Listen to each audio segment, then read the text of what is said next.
Hey guys, in today's video, I'm going to be reviewing these LED rock lights you can find on Amazon.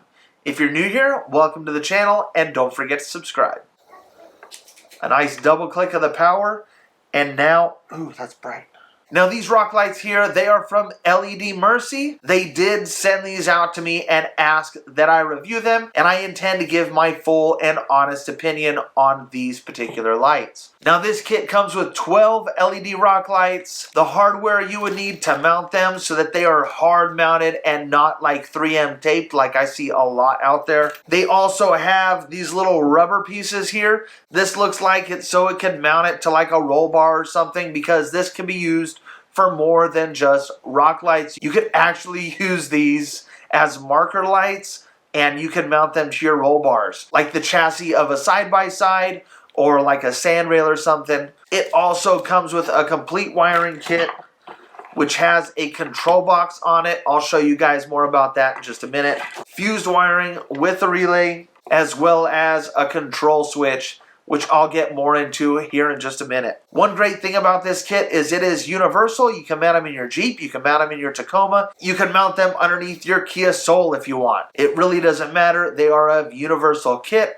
and I think that that is great. Another great thing I like about this kit is it does not require a whole lot of wiring knowledge. All you need to be able to do is hook your power to your power and your ground to ground. There is no more extra special wiring that you need to do, because this kit is just plug and play. Each one of the lights has this little socket on it, and it corresponds with a socket on the wiring kit. All you need to do is just plug these on in together, and it has an O-ring here to keep water out, and then you can just screw them together, and it's a nice, solid, tight connection that's designed to keep water out. Something else I like about these lights is they are a solid construction. The housing is made out of metal, and the lens is some kind of plastic material that seems pretty resistant so far.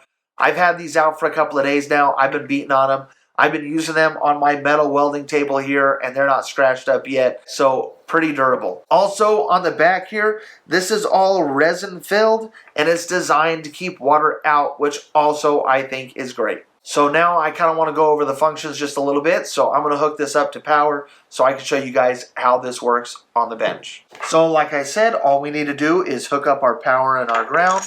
And I'm going to go ahead and plug one of these in for right now because they are bright and I don't know how well it's going to translate on camera. Turn on the power and we have light. Here I'll kind of, you can see it's pretty bright under there. Now here is the feature that I am most excited about these lights. The controller here, turn it off, turn it on, we have light.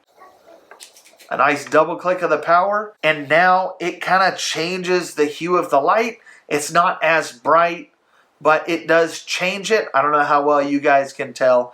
Don't look directly at the light. I did, and now my eyes are blurry. But that's all right. Oh. Now we can double click it again. And now we have an amber strobe, which I think can be really helpful because it'll make yourself more visible. Once again, like I said, you can mount these underneath or you can mount them and use them as marker lights, which is extremely helpful.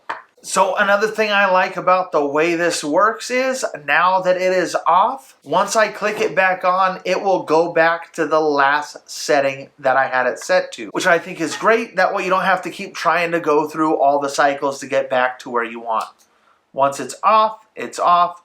Once it's on, and then you can change your settings. Now, not only does it have the amber strobe, it also has a white strobe. Now, along with the white strobe, we can double click it again, and now it has this alternating white and amber strobe, which I think is really cool, and it will complement the other lights that I have. And then we have just a solid amber for those of you who don't want the extremely bright white LED, and you can just have the amber. Once again, these will also make some great marker lights. Now, originally when they reached out to me and asked me if I would review this product, I did not think I was gonna be that impressed. I already have packages full of rock lights that I bought years ago with the intention of putting them on my TJ. So I just figured I would end up reviewing this and then giving them to a friend of mine who talked me into reviewing them. He said, well, go ahead and get him. If you don't like him, I'll take him. But honestly, he's going to miss out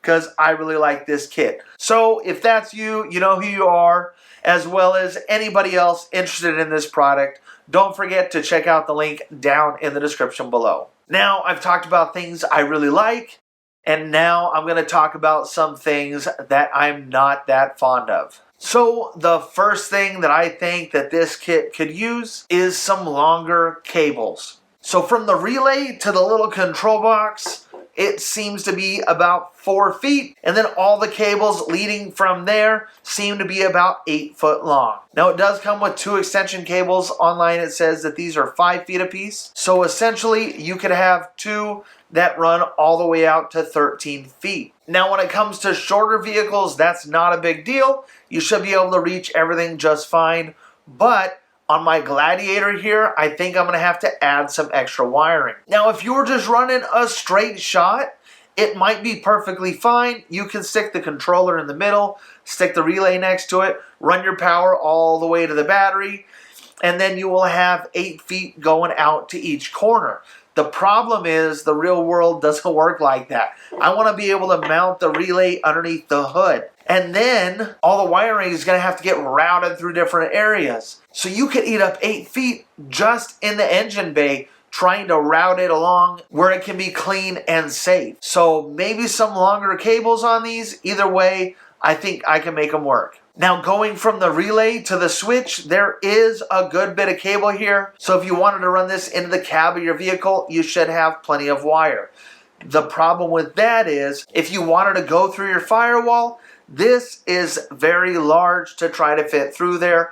It's not like this just disconnects. There's no connector between the button and the relay, which is easily fixable if you're willing to do some wiring.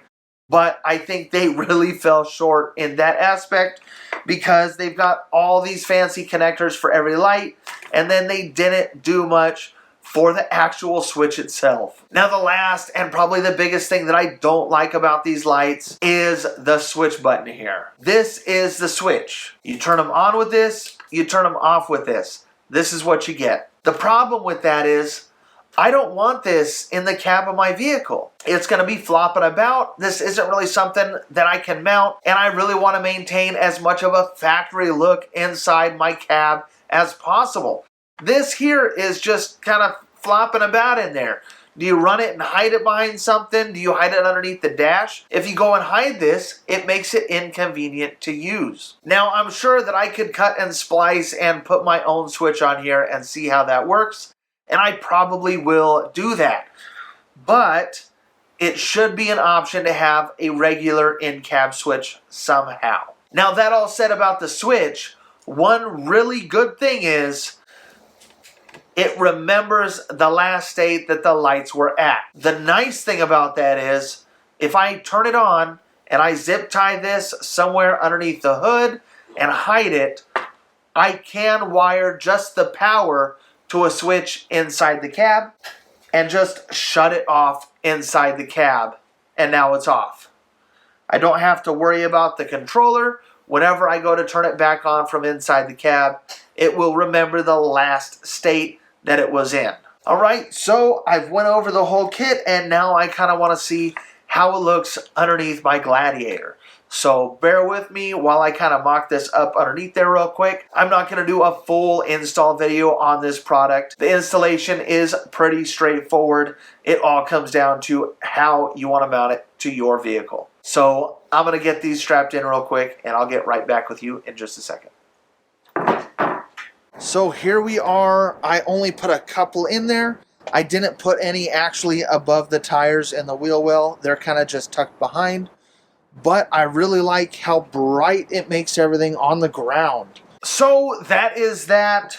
Overall, I really do like these lights, but I do wish that the switch was just a little bit different. I am going to be hacking into it probably in the next couple of weeks.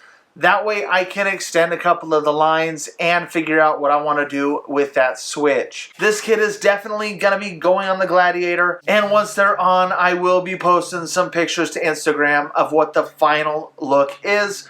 but it's going to have to wait a little bit because there's some other work I need to do to the Gladiator first. But overall, I do think this is a great option, especially for a larger side-by-side. You can mount them all over the thing, make yourself extremely visible, and it makes things a lot safer out there on the trail. If you are interested in these, once again, don't forget to check out the links down in the description below. Anyway, that's going to be it for this video. Don't forget to check me out on Instagram at It's Project Venture, as well as the Tickety Talk at It's Project Venture.